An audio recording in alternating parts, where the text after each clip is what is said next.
Bapak Ibu Saudara yang dikasihi oleh Tuhan, salam sejahtera dalam Tuhan Yesus Kristus.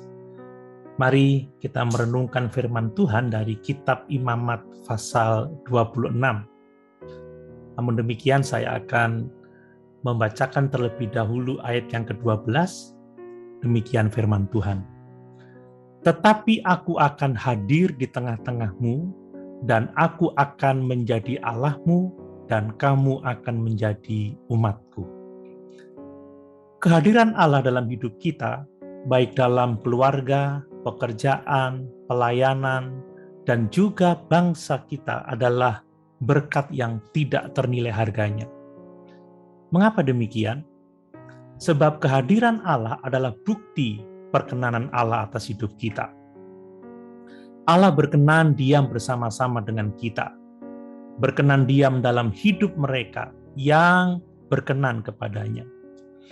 Melalui Imamat pasal 26 ini, juga di bagian Alkitab lainnya, kehadiran Allah bukanlah milik semua orang, tetapi hak istimewa atau milik mereka yang hidupnya menyenangkan hati Tuhan. Jadi perlu kita perhatikan bersama, kalau Allah berkenan atas hidup kita, Ia pasti hadir dalam kehidupan kita. Nah, bagaimana kita tahu bahwa Allah berkenan atas hidup kita? Mari kita belajar bersama-sama dari Imamat 26 ini. Bapak Ibu Saudara yang dikasihi oleh Tuhan, Allah itu berkenan kepada mereka yang taat kepadanya.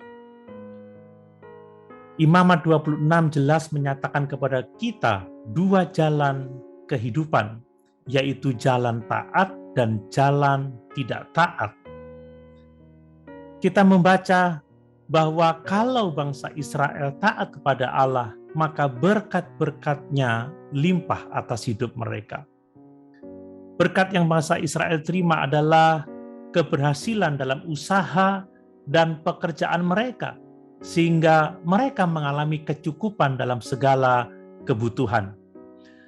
Dalam ayat yang ketiga sampai yang kelima ditulis demikian, "Jikalau kamu hidup menurut ketetapanku dan tetap berpegang pada perintahku serta melakukannya, maka aku akan memberi kamu hujan pada masanya, sehingga tanah itu memberi hasil dan pohon-pohonan di ladangmu akan memberi buahnya. Lamanya musim mengirik bagimu akan sampai kepada musim memetik buah anggur, dan lamanya musim memetik buah anggur akan sampai kepada musim menabur.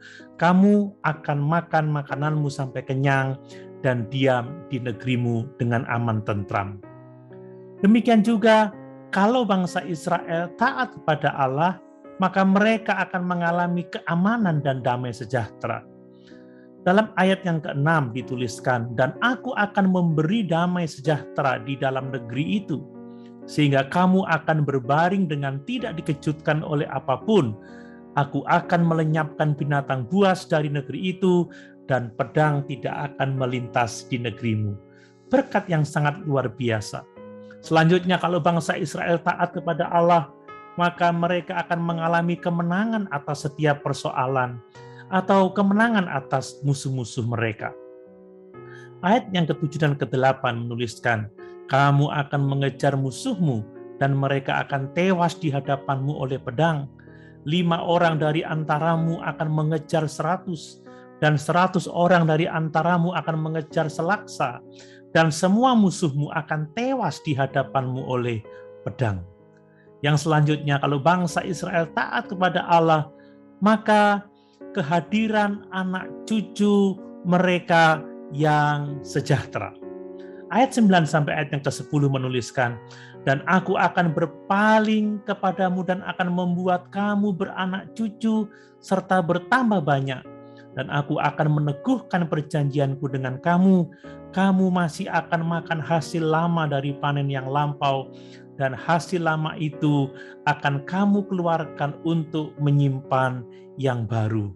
Luar biasa berkat-berkat Tuhan. Dan kalau bangsa Israel taat kepada Allah, maka Allah akan hadir dalam kehidupan mereka. Allah bertahta atau berhadirat dalam kehidupan bangsa Israel. Ayat 11 dan 12 menuliskan, Aku akan menempatkan kemah suciku di tengah-tengahmu, dan hatiku tidak akan muak melihat kamu, tetapi aku akan hadir di tengah-tengahmu, dan aku akan menjadi Allahmu, dan kamu akan menjadi umatku. Akulah Tuhan Allahmu yang membawa kamu keluar dari tanah Mesir, supaya kamu jangan lagi menjadi budak mereka. Aku telah mematahkan kayu kuk yang di atasmu dan membuat kamu berjalan tegak. Bapak, Ibu, saudara yang dikasihi oleh Tuhan, sungguh luar biasa berkat-berkat Allah kepada bangsa Israel jika mereka sungguh-sungguh taat kepada Tuhan. Kehadiran Allah mendatangkan berkat yang sangat luar biasa. Demikian juga kita dipanggil untuk taat kepada Tuhan. Kita dipanggil untuk menjadi penurut-penurut Allah. Kita harus hidup dengan ketaatan sebab iman tanpa perbuatan pada hakikatnya adalah mati. Dan kalau kita taat, dan kalau kita mengasihi Tuhan, maka Tuhan akan diam bersama-sama dengan kita. Mari nikmati berkat kehadiran Tuhan dengan hidup taat kepadanya. Haleluya. Tuhan Yesus memberkati.